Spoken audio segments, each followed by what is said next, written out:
Okay, let's go ahead and get started. Last time we covered section 5.1, kind of 5.2 and 5.3.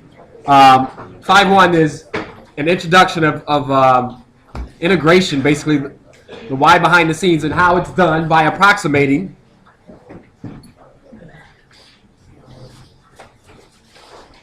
the more rectangles you use, the better your approximation. And we worked out this example after we learned what those symbols meant. In 5.3, they teach you what the symbols mean. And that's an integration symbol from some x equals a to x equals b. And it represents the area under the graph of that function f of x and above the x-axis between a and b. To get it exactly, by definition, you could do what's called a Riemann sum. You could do a limit of a bunch of these rectangle areas. And we actually went through an example of that. The example of y equals x squared from 1 to 5 that we were estimating earlier with rectangles, we went through it, and it was tough, but we made it. And we had said that that's not something that you want to do. You don't want to estimate it. You don't want to use the definition, the limit definition. Instead, what you want to use is the fundamental theorem of calculus. And so we learned what it was. It's about going back to chapter 4 at the very end and finding the antiderivative. Once you find the antiderivative, you just have to evaluate it at the upper limit, evaluate it at the lower limit, and subtract the antiderivative at the upper limit. From that, you subtract the antiderivative at the lower limit. And that will be the actual area. You don't have to guess. You don't have to work your way through the limit definition. You don't have to estimate. This is the exact answer. And that's the same 41 1/3 that we got from Riemann sum. So be prepared to do the estimate by using rectangles. You'll be told how many rectangles to use. It'll be reasonable calculation by hand. Something with 4, at most 6 rectangles. But you don't have to be prepared to do the limit definition. You don't have to do a Riemann sum like we did here. I wanted you to see it so you can see how involved it is, but you won't have to do it. And so we're going to pick up from there if there aren't any other questions. On Friday, you have your next hand-in is due, and there's also an online due as well. You want to make sure you keep up with that. Our third exam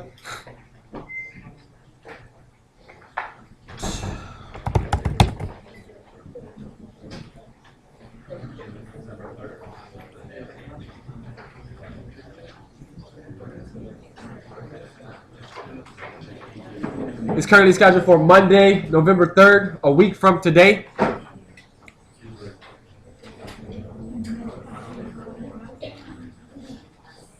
We'll do our best to keep it there. It's possible that it can move to Wednesday. The last day of class is Friday the 7th. You have reading days that weekend, and on Monday and Tuesday, final start on the 12th. And our final unfortunately isn't until the 18th.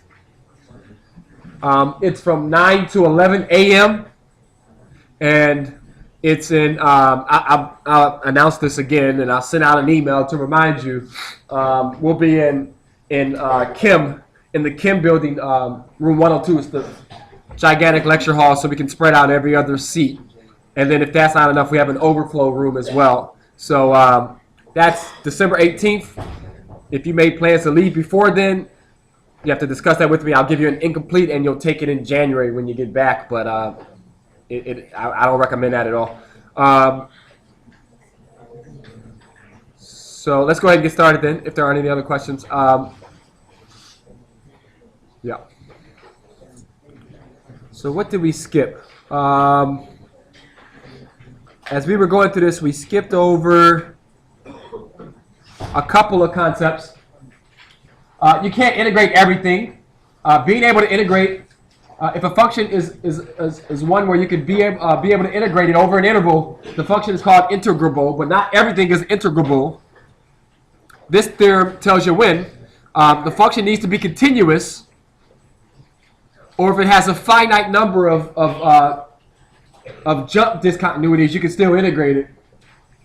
Okay, that means that the integral is going to exist, meaning that behind the scenes the limit exists, and the real way to find it, though if you can, is to find the antiderivative. Sometimes the function dips below the x-axis, and if this is supposed to measure the area under the graph and above the x-axis, when it starts to flip like that, then we have to be able to allow ourselves to think of it as negative area. And so when you are below the x-axis for your function, then everything flips around. Instead of being area above the function, area below the function, now your area above the function and below the x-axis. So it flips, and so that is considered negative area. And then as you go through the interval from A to B, if some of it is above and some of it is below, then basically what you're getting is a net area.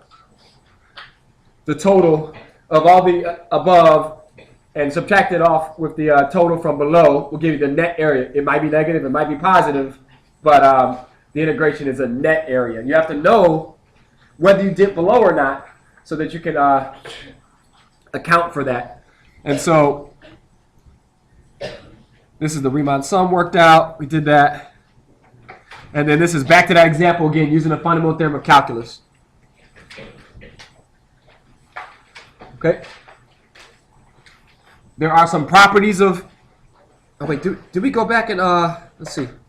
I think we did this. At the very end, did we go back and redo this example?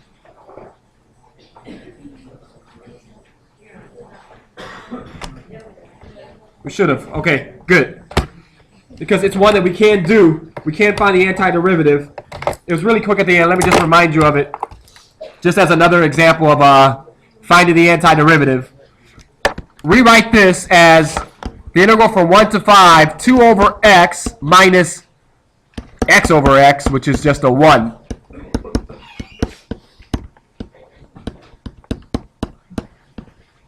And then we're going to find it exactly. We have to find the antiderivative of 2 over x. Think about it as 2 times the function 1 over x.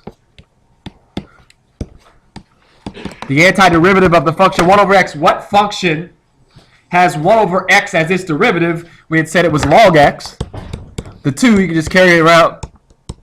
We're finding the antiderivative here.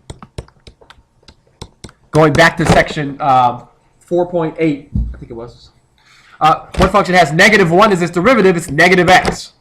So this is your antiderivative function. It's your job to plug in 5 to it. 2 log 5 minus 5. Plug in 1 to it. 2 log 1 minus 1.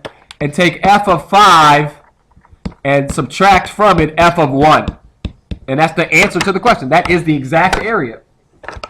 So take 2 log 5, take away 5, and subtract from it 2 log 1, take away 1. Be careful. A lot of people make mistakes because when the second part of the antiderivative is evaluating at the lower limit, when that's used, you forget to use parentheses. So the minus, which is supposed to apply to both parts, in that case, you end up forgetting to apply it to the second part, and you end up getting the sign wrong. Log of 1 is 0, that doesn't matter. But this is subtracting a negative 1, so you're adding 1. And then the minus 5 will give you a negative 4, and then this part, just leave it as 2 log 5. That's the exact answer. This question here was asking for the approximate answer using 4 rectangles. So this isn't, on this slide or whatever, but I wanted to show you that we can do that one too. It's all about being able to find the antiderivative, and sometimes that could be difficult. So in section 5.4 and 5.5, we see that what happens when that's difficult. When you try to do what we did back in 4.8 and run into trouble, section 5.4, we come up with a different technique to be able to integrate. But I just want to make sure we did that. I wasn't sure if we had done it or not. And then one last thing, there are some properties of this integral, this area accumulating function. There's some properties that we should talk about. And then there's some special cases that we can do. So first property is, if your lower limit and your upper limit are exactly the same, then physically what it means is that you don't have any, you don't have a region in x. You don't have an interval on x. You're starting and ending at the same point, so you won't have any area. So if your upper and lower limit are the same, then the total area is 0. If it's the case where your upper limit is the smaller number, it's not written here, but let's just say that that A is smaller than B. Then if your smaller number is in the top and the larger number is in the bottom, it's kind of backwards. So what you could do is reverse it, put the smaller number on the bottom and the larger number on top, and put a negative out front. Okay?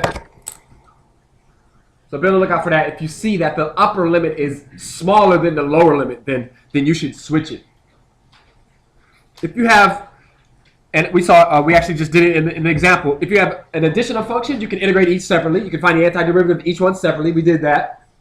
If it's a subtraction of function, you can find the antiderivative of each one separately, so long as the functions are continuous and everything.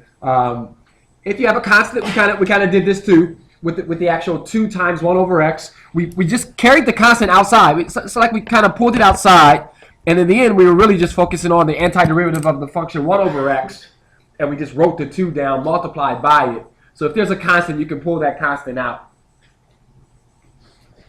If your function is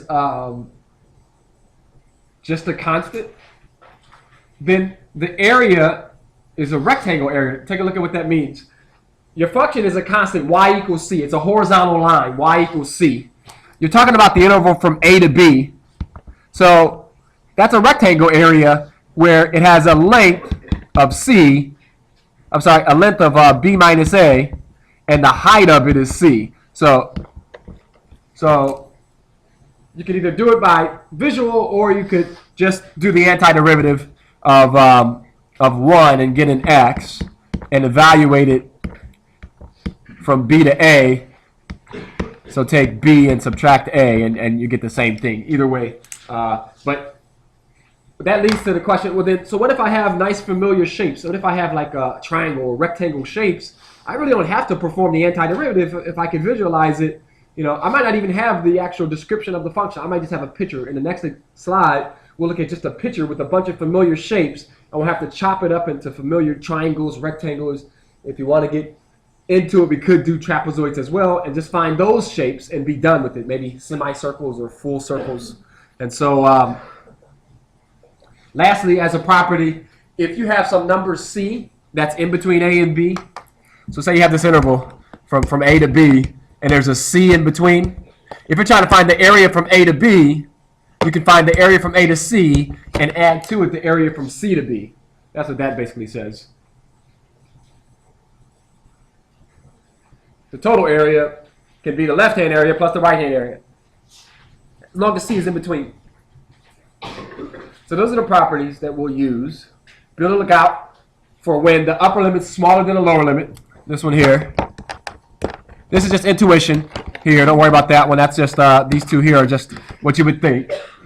Nothing really special about this one. Just be on the lookout for familiar shapes, and then we'll end up using this one too. Maybe if some once we start looking at the area between curves, we might end up using that last property. And it's rare, but it's possible that your upper and lower could be exactly the same. It's rare though.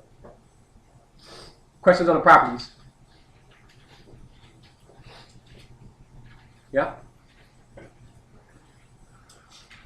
All right, so here's a function where you don't have the actual part of the function, the actual description of the function formula. You have a graph of it only.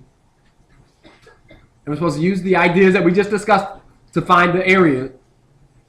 And so I have this grid, and I'm supposed to break it into familiar shapes. I want the area from 0 to 2. Looking at the picture, I see that's a trapezoid, but the area of the trapezoid isn't something that you can think of readily. What you can do is break it into a triangle and a rectangle. So much easier to do it that way. But if you want to use trapezoid area, you can. You take the sum of the bases, add them together, and take 1/2 the height and multiply all those things together. But instead, let's just do a rectangle. What is the area of that rectangle? 2. Okay, very good. And that triangle? Also. So we get 4. How about from 0 to 5? We have that 4 already. No need to redo that. And we need this part as well. So we go from 0 to 2 and we get our 4. And now let's go from 2 to 5. And that's made up of a rectangle and a triangle. So we already have the 4. Now we're going to add on to that. What's the area of the rectangle? 3. Okay, great. And the triangle area? Also 3. So we just add them all up. The 4 from before and the 6 from after the from 2 to 5, and then we get 10. Great. Now, when we start going from 5 to 7, we recognize that the graph dipped below the x-axis. So that area, whatever we get for the actual physical area of that triangle, we have to remember to throw a negative on it because it's below the x-axis. What is the area of that triangle? It's also that same 3, but we make it negative 3.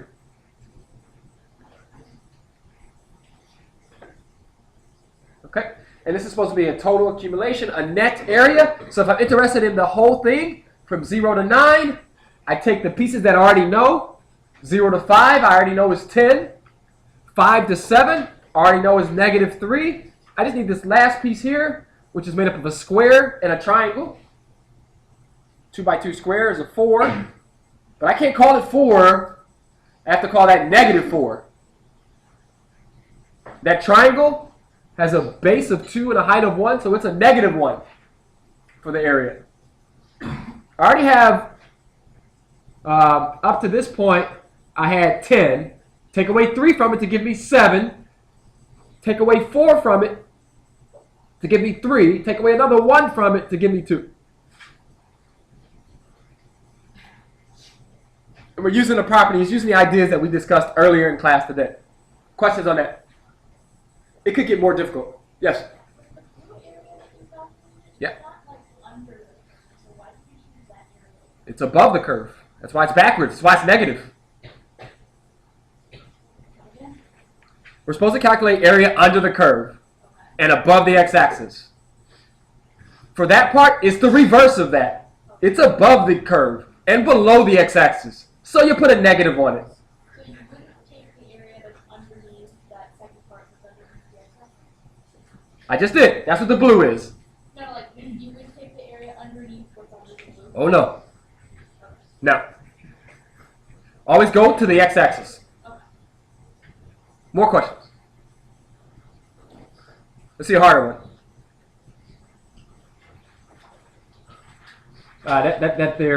Sorry. To integrate this, we wouldn't be able to find the antiderivative. But if we recognize the shape, we'll be able to do it. That rectangle down there shouldn't be there. Sorry about that. But it should be shaded like that at least. What this represents is a circle centered at 1 on the y-axis with a radius of 5. If you let y equal that and subtract the 1, square both sides, add the x squared over, you get that equation there. That's a circle centered at 1 on the y-axis and a radius of 5. But we don't want the whole circle area. We're only interested in x's from 0 to 5, and so we only want this right upper corner of the circle. The circle goes on, and it goes past this and does whatever. We don't want that though. And yeah. Oh, sorry. What does that say? Yeah, it's out of order. Sorry about that.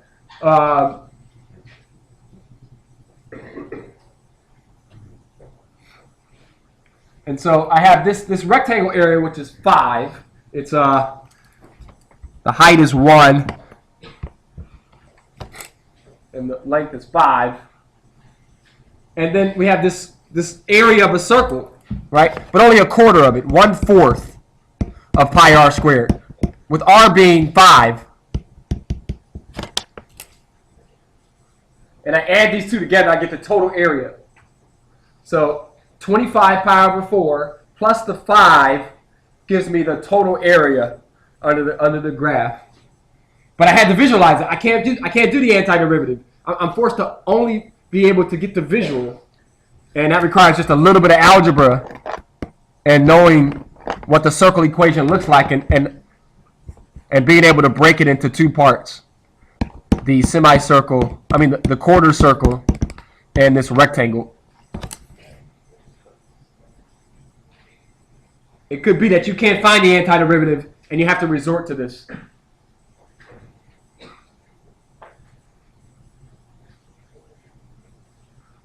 Okay.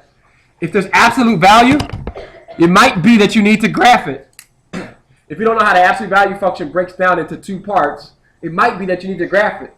We studied back in chapter, actually before we started in pre-calculus review, how we can shift a function. By taking away 6, that's actually a shift to the right 6 units. This is the graph of y equals the absolute value of x minus 6.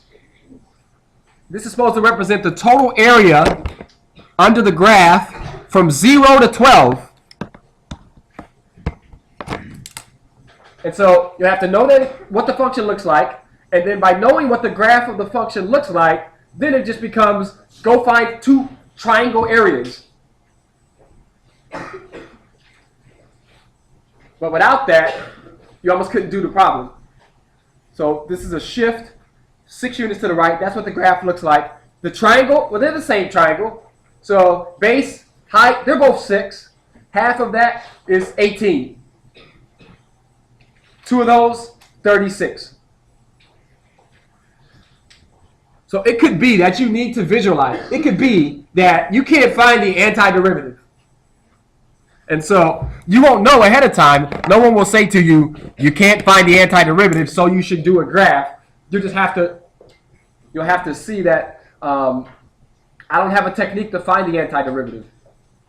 Okay? We won't be able to integrate everything. Some things we have to visualize. If we can't visualize it and we can integrate it, there's a technique out there, or maybe it can't be integrated at all. We stop after, there's only one real technique that we learned other than finding the antiderivative and having this special situation here. We learned U substitution, and that's the only real technique that we learn in 103. It's in 104 that you learn other techniques to integrate. You can integrate that top one there. If you go on to do 104, you can do that with the trig integral. Okay. Questions about this slide? Yes? Why did you add 5 to 25 out of 4 plus 5? This thing stops at 5. This circle does. The circle doesn't continue on down here. So the graph of this function is, let me just, the graph of this function is exactly this part right here, and it stops. So this shouldn't have been shaded in. I'm sorry. And so this is the thing I'm trying to find, the area underneath and above. Here's the x-axis though. So if it stops there, I have this sort of part here that I can add on to the quarter circle area. I have the 5 from the rectangle, the 25 pi over 4 from the quarter circle. I have to add those two together to get the total area under the graph and above the x-axis.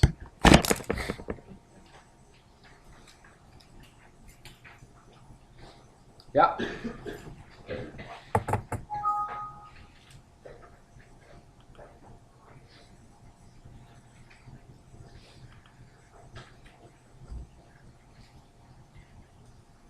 All right, let's do some more antiderivatives. Let's work more with that fundamental theorem of calculus, and then there's a second part to the fundamental theorem of calculus we should talk about, and then we'll wait for next time to talk about U substitution. So we need more practice with this fundamental theorem of calculus. Remember what's going on. We want to find the area under the graph and above the x-axis from A to B. We have that symbol that represents it. And we want to do it with the fundamental theorem of calculus. We do not want to do the limit definition. We do not want to approximate it. We want to do the fundamental theorem of calculus. It's called a definite integral. Definite, when you have limits of integration, it's called a definite integral. Later, I'll take the limits of integration off, and that's called an indefinite integral. We'll handle that when we get to it. For now, let's work on some fundamental theorem of calculus, find the area under the curve. If we can do it, we don't have to, the drawing isn't necessary if you can find the antiderivative.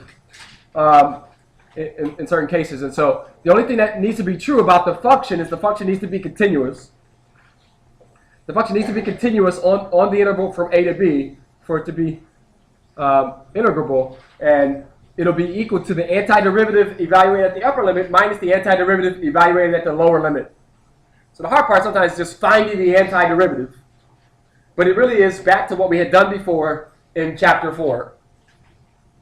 Okay, this is called Part 2. It's the more used part of the fundamental theorem, but it comes second in most textbooks. And this is the one that we had done from 1 to 5. We did this already. We said that it's x cubed over 3. Now, technically, there was a plus c on there. Someone asked at the end of class on last time, they said, well, what about the plus c? Well, if you plug in the upper limit of 5 and you plug in the lower limit of 1, they both have the plus c. They end up canceling out. So plug in the 5, you get 25 over 3. Plug in the 1, you get 1 over 3. The plus c cancels with the other minus c. So I would say don't even bother putting that. Only put the plus c if you're just finding the antiderivative. But if you're trying to find the area, there's no need to consider the plus c and just go on without it. And you get 124 over 3, which is that same 41 and a fourth. 41 and a third. So that's the one we've already done. Let's do some others. Questions about this? If you weren't here last time. All right, find the antiderivative. Go back to section 4.8. Find the antiderivative. Plug in the upper limit. Plug in the lower limit. Subtract.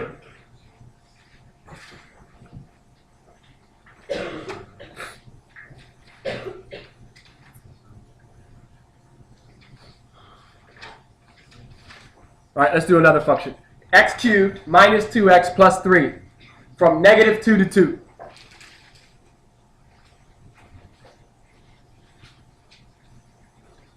Using our properties, we can see that this is a difference and a sum of functions. We can go individually, find the antiderivative of each piece. X cubed, that term there, x cubed, what is its antiderivative? It's the power rule in reverse, where you add 1 to the exponent and divide by the same thing. So x to the 4th divided by 4. Great. How about minus 2x? What is the antiderivative of minus 2x?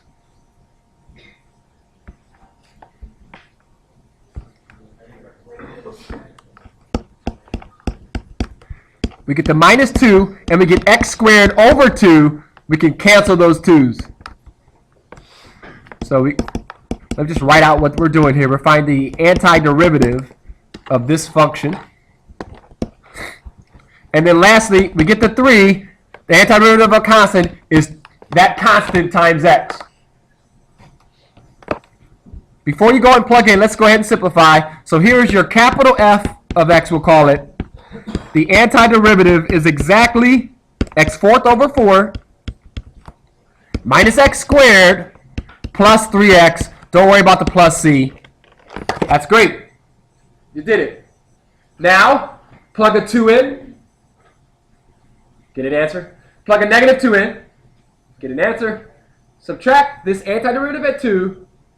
From it, subtract the antiderivative at negative 2. So what is the antiderivative at 2? 2 to the 4th over 4 minus 2 squared. Be careful with the sign there, plus 3 times 2.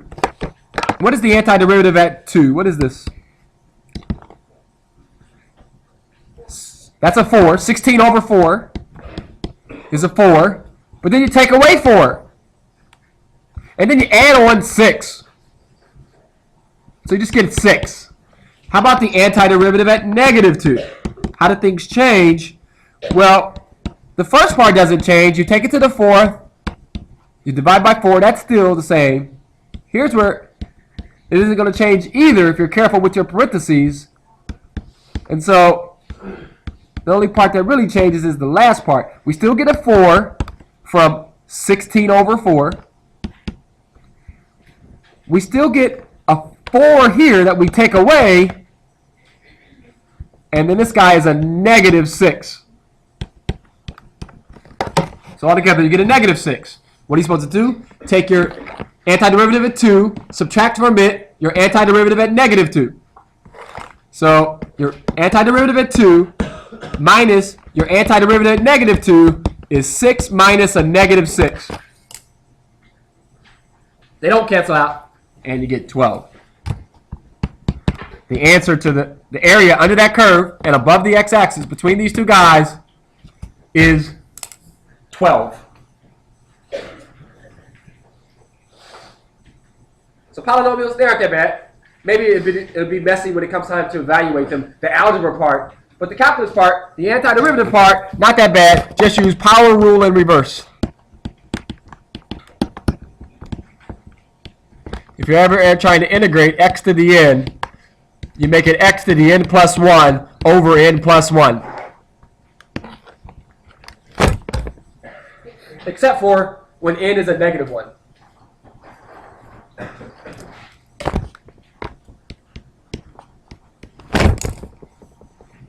Okay, great.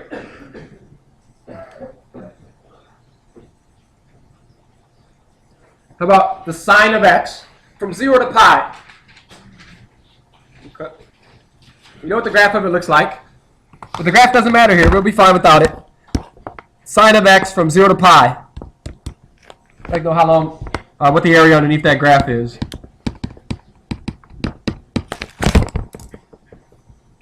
What's the antiderivative of sine of x? What function has sine of x as its derivative? Got to put the negative in there. So the antiderivative of sine of x is negative cosine of x. Call it capital F. All right, great. So we're supposed to take and plug a pi into that. We're supposed to take and plug a 0 into that.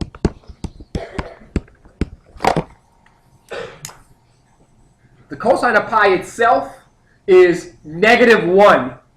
The negative that's out front makes that a positive 1.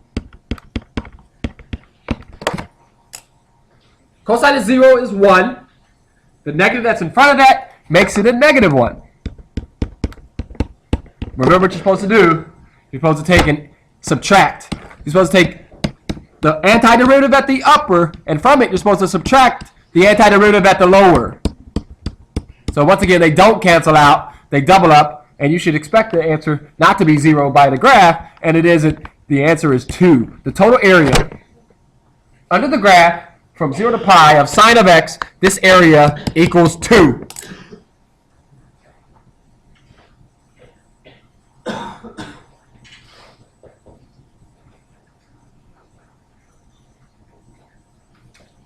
Okay?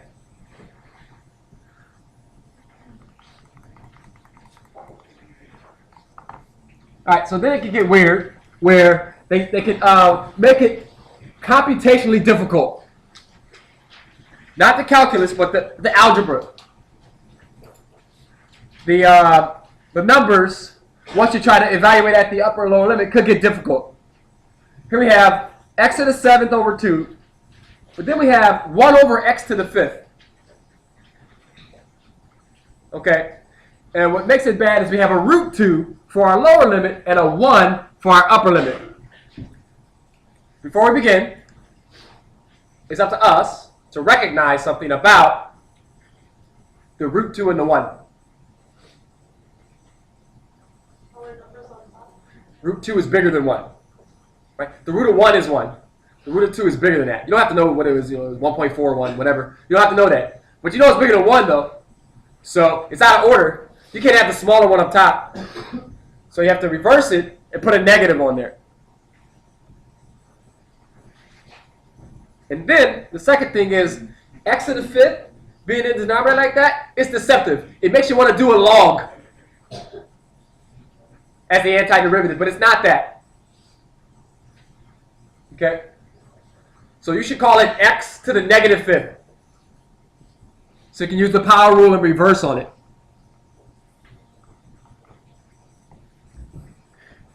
Okay? Now let's do the power rule and reverse on each of these individual terms. But there's a negative there that could cause trouble. Be careful about that. It's the one minus the other. So be careful. When you go to do the power rule in reverse on x to the 7th, you get x to the 8th over 8. Now the 2 is already there. So we're talking about half of x to the 8th over 8 as the antiderivative of that part. Over here, if you add 1 to a negative 5, you get a negative 4. That's your new exponent. X to the negative 4 over negative 4. But the minus sign in between stays there because you're subtracting the two functions, one from the other. Before we go and try to evaluate, let's simplify this to be x to the 8th over 16. The 2 and the 8, why not just multiply them together and call it 16? And then for the second part, I recommend this. See, we needed the negative exponent to do the antiderivative, but when it comes time to start plugging in to evaluate this function, it's not good to have it as a negative exponent. So, same thing with radical. It's good to have the radical in there to evaluate. It's not good to have the radical in there to find the antiderivative. So use fractional exponents. And so go back, though, and call the second part positive 1 over 4x to the 4th. That's your antiderivative there.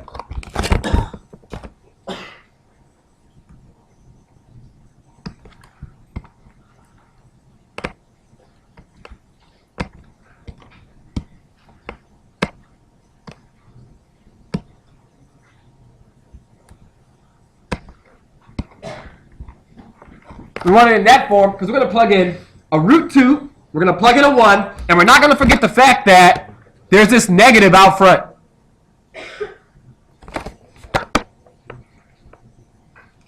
Okay, you ready? Let's plug in a root 2.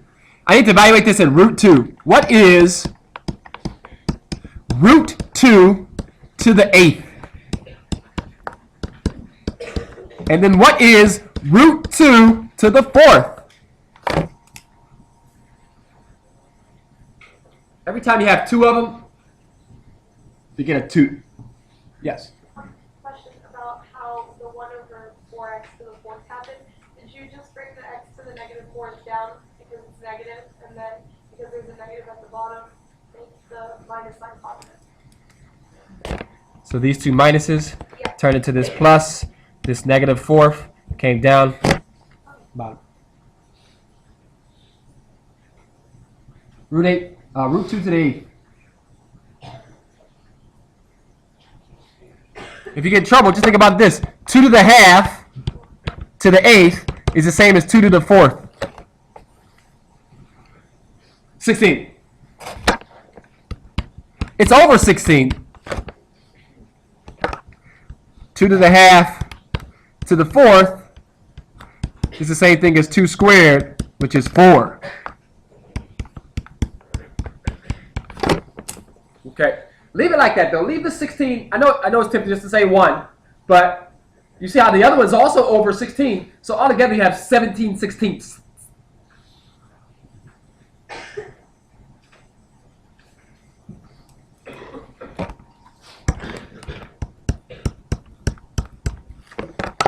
Okay.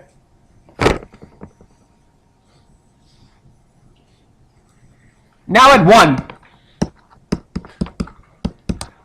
1 to the 8th over 16, and 1 to the 4th times a 4.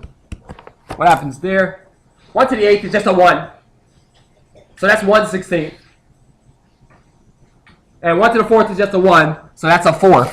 That's a 16th plus a 4th. How many 16ths is that?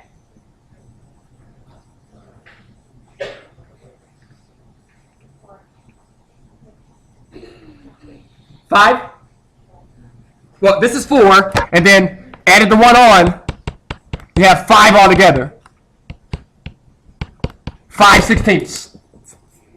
Then subtract, and you have 12 of them, but something shouldn't sit right with 12/16 as your answer. And then don't forget, there's a negative that we haven't thought about yet.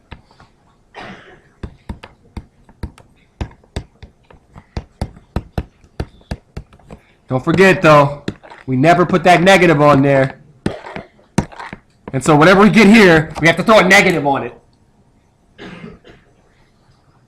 Reduce 12/16 to become 3/4.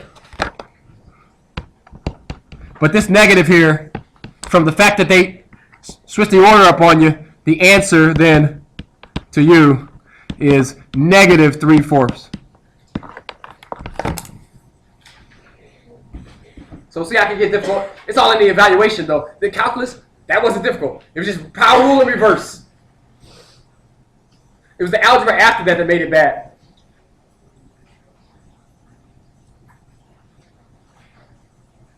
Be on the lookout, though, for when the lower limit is higher than the upper limit.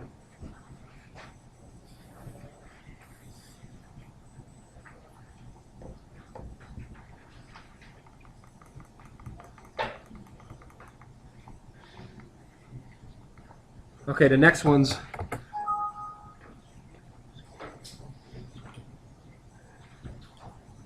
Next ones are already done, so we'll do them. Root x and 1 over root x from 1 to 4. We might have time just for this one today. Root x plus 1 over root x from 1 to 4. Root x plus 1 over root x from 1 to 4. Sorry, this is added on. I wanted more practice, and on the fly I added on. So this might not be on your skeleton. If you have the full slides already printed out, it might be on there already. But let's just do it. Roots do you no good, like negative exponents do you no good when it's time to find the antiderivative. So go to the fractional version of the exponents. Rewrite this as x to the half, and then this one as x to the negative 1/2. Whenever you write the integral symbol, you have to be careful always to write the dx symbol. It's like a technicality. If you don't, I have to officially take off a point or something. It's incomplete if you don't have it. It's the entire thing that represents the area underneath that curve. Forgetting the dx is like having an area of a rectangle and forgetting one of the parts of the area. It's like forgetting the width of the area to get the area. So it's critical to have that dx on there. Although you end up really not officially seeming to do anything with it using the fundamental theorem of calculus, but it needs to be there though. Power rule in reverse. Let's find the antiderivative. So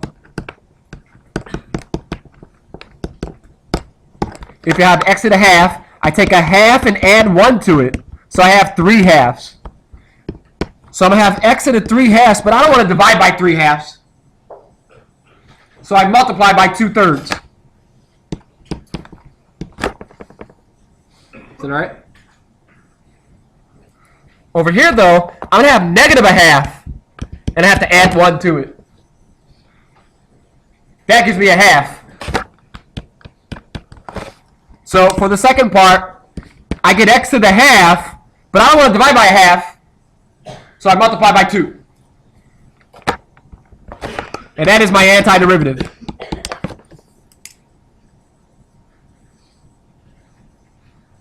Okay, I have to plug a 4 in, I have to plug a 1 in. If you want, you can go back into the radical symbol.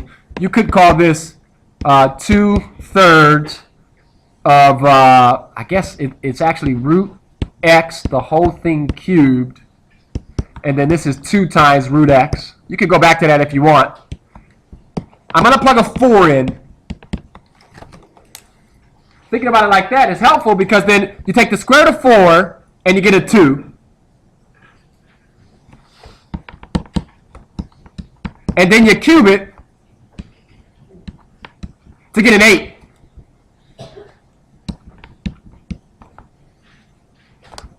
Okay? So it's 8 times the 2/3. Over here, it's just 2 times the square root of 4. So it's 2 times 2. It is a 4. 16/3 plus a 4.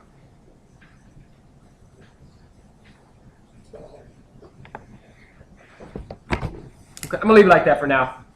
We could put those together. Let's just leave it like that for now. Any question on that calculation? Plugging a 4 in, evaluating the antiderivative at 4, or how we even got the fact that x to the 3/2 is the root of x cubed.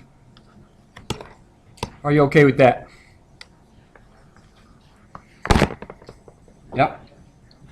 All right, plug a 1 in isn't that bad at all. Replace all the roots with a 1.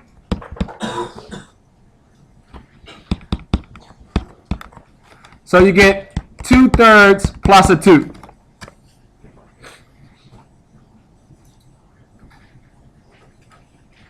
Subtract f of 4, take away f of 1.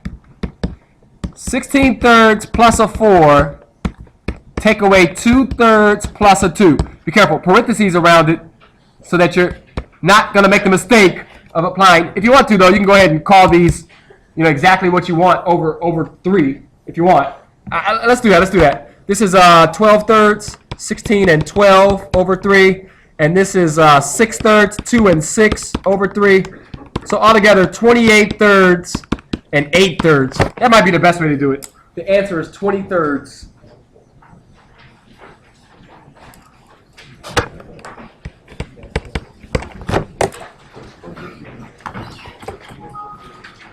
All right, that's it for now. We'll pick back up where we left off Wednesday.